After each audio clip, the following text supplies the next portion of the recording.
Muchas gracias, muy buenos días a todos. En primer lugar, quisiera aprovechar para agradecer a todo el equipo organizador, especialmente a don Enrique Ulate por la invitación. Para la CIECA definitivamente es un verdadero placer y un honor poder participar en este tipo de espacios académicos en donde discutimos temas tan relevantes para la agenda de integración centroamericana y definitivamente como uno de los órganos o secretarías especializadas en el proceso de integración, pues resulta muy pertinente poder aportar en este tipo de espacios. La presentación que traigo básicamente intenta dar un resumen, podríamos decir muy sucinto, de cuál es el estado actual de la integración económica desde la perspectiva principalmente de las políticas y acciones que actualmente se gestan en el seno del Consejo de Ministros de Integración Económica, conocido como COMIECO. No obstante, me veo muy tentado, por supuesto, también en repasar algunos elementos del contexto internacional que atinan y que en buena medida impactan sobre el proceso de integración económica. Y por supuesto, cuando hablamos del contexto internacional, podríamos hablar con muchísimo énfasis sobre todo lo que está sucediendo en torno a los cuestionamientos a la globalización, al proceso de globalización y seguramente la revisión que algunos países están haciendo sobre la orientación de su política comercial. No obstante, yo quisiera simplemente recalcar de inicio de que algunas de estas discusiones y cuestionamientos que nos estamos enfrentando en el contexto de la política comercial no son fenómenos exclusivos de los países industrializados, no es un fenómeno exclusivo de los Estados Unidos, por decirlo de alguna manera. De hecho, lo que muestro aquí en pantalla es una encuesta que realiza Latino Barómetro junto con Intal, en el cual hace una pregunta muy sencilla a los países centroamericanos. Imaginemos que un país firma un acuerdo de integración con otros países de la región.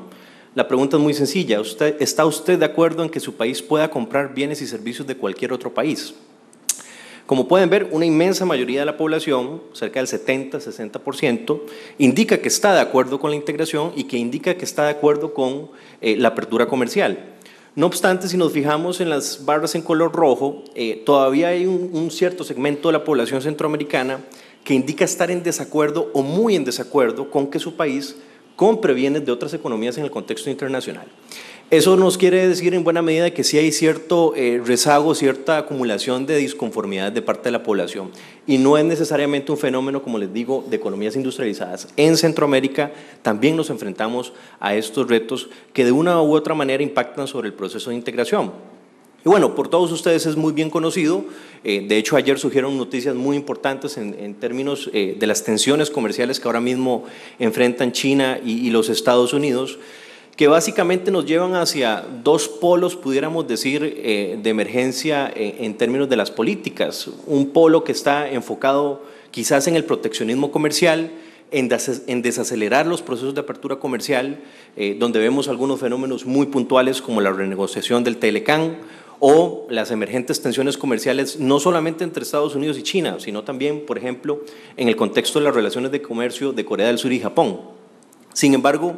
debemos reconocer que también hay una contrarrespuesta a este tipo de políticas o de tendencias que vemos en los mercados internacionales, que es precisamente el otro costado de la historia, que son aquellos países que todavía están de acuerdo con la apertura comercial y evolucionan hacia un respeto sistemático de las normas multilaterales del comercio. Y eso es algo muy importante precisamente porque es parte de lo que en el caso de Centroamérica pues está un poco en discusión.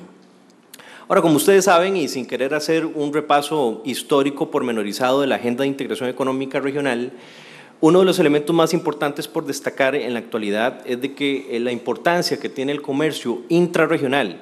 para los diversos países de la región centroamericana es hoy en día seguramente el nivel o el umbral más alto en lo que por lo menos representa la historia corta de Centroamérica. Si hacemos un balance desde 1960 a la fecha, lo cierto del caso es que el peso del comercio intrarregional ha crecido prácticamente de manera ininterrumpida desde que tuvimos las reformas al proceso y a la institucionalidad de la integración en los años 90.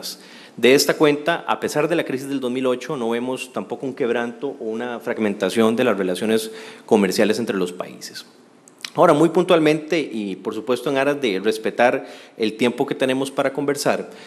Quisiera hacer énfasis en lo que es la Agenda de Integración Económica Regional. ¿Cuáles son los puntos en los cuales están trabajando los países centroamericanos en el contexto de la integración económica? La integración económica hoy en día es una agenda que intenta abrirse hacia otros polos de discusión, más allá de la mera regulación del comercio de bienes. Por ejemplo, estamos hablando hoy en día de aspectos como movilidad y logística, desarrollo de infraestructura regional, el tema de cadenas regionales de valor, que también es una nueva área de trabajo que el Consejo de Ministros puntualmente ha priorizado.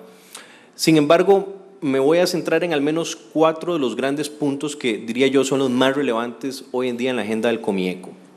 Primero, hay un trabajo permanente de trabajo en el perfeccionamiento de la zona de libre comercio.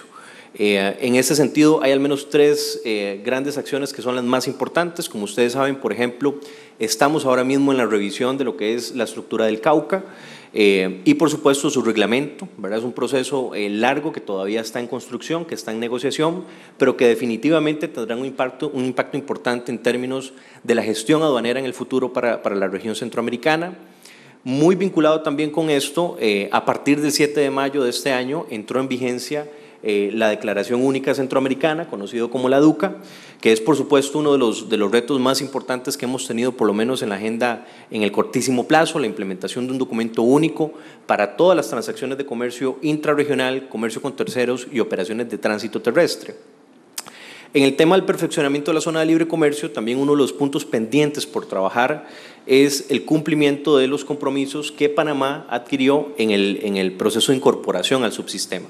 Panamá es uno de los miembros de más reciente incorporación al subsistema de integración y tiene una gama de compromisos regionales por atender con el propósito de ponerse en línea con toda la normativa que a nivel regional los 5 países signatarios del Tratado General ya habían considerado. En materia de unión aduanera, quiero hacer un paréntesis, y es básicamente que en la sesión de la tarde, donde vamos a hablar precisamente de las velocidades de la unión aduanera,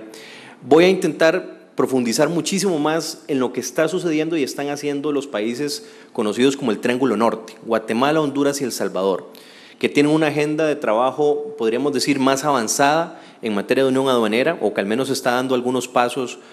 más acelerados.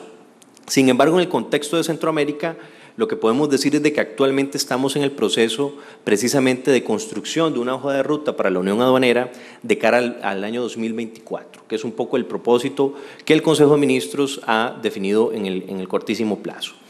Vinculado con esto también, en el ámbito de las negociaciones comerciales, y creo que precisamente la mesa que nos antecedió lo expuso muy claramente, uno de los temas importantes en materia de negociación comercial para la región fue precisamente la renegociación del Tratado de Libre Comercio con Reino Unido, que como saben ustedes fue una negociación ya culminada precisamente en el mes anterior en Managua, donde ya se pudo firmar lo que es la nueva estructura del Tratado de Libre Comercio, que es un acuerdo que mantiene lo sustantivo prácticamente de lo que el acuerdo de asociación con Europa ya mantenía, pero que por supuesto viene a brindar seguridad jurídica a muchas de las relaciones de comercio e inversión existentes con este importante país. Finalmente, el Consejo de Ministros también tiene un interés muy importante por resignificar el trabajo que tiene el Comieco con otras secretarías especializadas, que es un poco lo que nosotros hemos definido como la agenda de articulación e intersectorialidad. Por ejemplo, cómo el Consejo de Ministros de Integración Económica puede tener un trabajo más articulado y más cercano con otros consejos de ministros, como puede ser el agrícola o como puede ser el Consejo Directivo, por ejemplo, de Sempromipe, que atiende todo lo que es la agenda de desarrollo de las pequeñas y medianas empresas. De esta cuenta, entonces, el tema de articulación y de intersectorialidad es también un punto de trabajo renovado, en el cual el Comieco ha mostrado un interés precisamente por trabajar. Ahora, específicamente en materia de las políticas en ejecución propiamente por el Comieco, podríamos decir que existen al menos 3 grandes políticas que son las que se están gestando. Una de ellas es la Estrategia Centroamericana de Facilitación de Comercio. El otro tema es un proyecto sobre cadenas regionales de valor, donde lo que estamos intentando buscar es crear políticas y estrategias sectoriales para trabajar con cadenas de valor, pero de carácter transfronterizo, donde hayan relaciones de cooperación entre los países y no de competencia, y también la política marco regional de movilidad y logística, que es un ejercicio por construir un plan maestro de inversiones en infraestructura que pongan a Centroamérica en la palestra de la movilidad de personas y de mercancías a nivel mundial. Hago especial énfasis en la Estrategia Centroamericana de Facilitación de Comercio, precisamente porque es una estrategia regional aprobada a nivel de presidentes y que busca poner precisamente a Centroamérica a tono con todos los compromisos, incluso multilaterales, que hemos asumido en el marco de la facilitación del comercio. La estrategia contempla buenas prácticas, por ejemplo, en materia de gestión integral de riesgo, en materia de operadores económicos autorizados, pero uno de los puntos en los cuales se está trabajando con mayor énfasis es en el tema de interoperabilidad de la información. Es decir, crear sistemas, soluciones tecnológicas que le permitan a las diferentes instancias que están involucradas en la gestión del comercio tener información e intercambio de información con el propósito, pues por supuesto, de facilitar las operaciones entre los países. Parte de esto, por ejemplo, consiste, por ejemplo, en la instalación de tecnologías que se denominan RFID, que son puestos de medición en los diferentes puestos fronterizos que forman parte del Corredor Pacífico, con los cuales las autoridades aduaneras ahora tienen un mejor control de cuáles son los tiempos de despacho en aduanas, de cuáles son los problemas que se están enfrentando a la hora de atravesar o gestionar el cruce por las diferentes fronteras en la región. De esta cuenta, la instalación de tecnología de primera punta pues, es definitivamente una de las prioridades que podríamos decir tiene la estrategia de facilitación. También, como apuntaba anteriormente, la DUCA, el compromiso de la DUCA, definitivamente fue una de las acciones más críticas de este año. Como ustedes saben, pues fue un reto, diría yo, importantísimo para todos los países de la región, precisamente porque la DUCA tiene un impacto sobre tres grandes foros o modalidades del comercio, ¿verdad? Como son las operaciones de mercancías originarias de terceros países, que es lo que se gestiona a través de la conocida DUCA-D, la DUCA-T, que está principalmente enfatizada en el tránsito aduanero internacional, y lo que es la DUCA-F, que tiene que ver con las operaciones de mercancías originarias en Centroamérica. Entonces, la DUCA viene precisamente a agrupar estas tres modalidades del comercio exterior y tiene precisamente pues, un impacto muy importante en este sentido.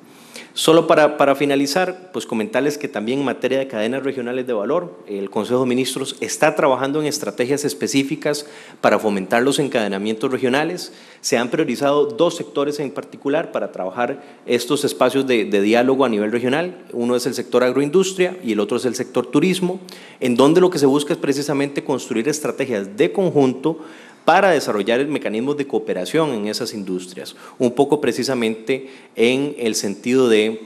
pues, poder encontrar nuevos espacios de cooperación industrial. Para finalizar, pues simplemente recalcar al menos dos grandes niveles de retos que tiene la agenda de integración actualmente. Uno de ellos, y lo voy a desarrollar un poco más en el panel de la tarde, es el tema de la gradualidad de la unión aduanera y la geometría variable. Definitivamente, como vamos a ver en la tarde, lo que están realizando Guatemala y Honduras es, por supuesto, son acciones muy loables, pero que incorporan un nuevo ingrediente en la agenda de integración y en la agenda política como tal, que la región va a tener que gestionar en el futuro.